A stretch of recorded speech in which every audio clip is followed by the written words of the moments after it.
Hello বন্ধুরা, আজকে আমাদের রেসিপি চিকেন। মানে আমি বানাবো না, আমার দাদুই বানাবে।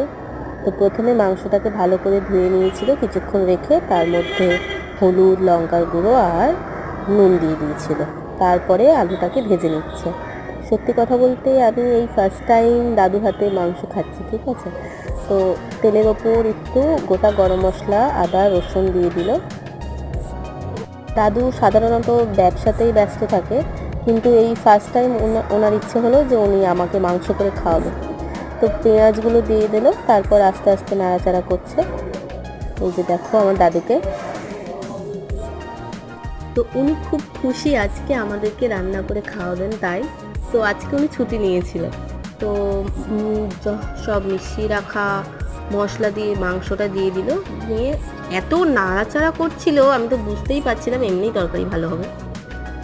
প্রচণ্ড তেল দিয়েছিল, আমি জানি না তরকারিটা কেমন হবে। ভাজা আলুটাকে দিয়ে দিল। যেমনই হোক, আজকে তো ফার্স্ট টাইম খাওয়াচ্ছে না, আমি কখনো ভাবিনি যে দাদুর হাতে রান্না খাবো। এনিওয়ে সমস্ত কিছু কষে নিয়ে তারপরে একটু সামান্য জল দিয়ে দিল, দিয়ে নাড়াচাড়া করছে। তারপরে সিদ্ধ হয়ে যাওয়ার পর একটু গুঁড়ো গরম মশলা দিয়ে দিল, তারপর রেডি।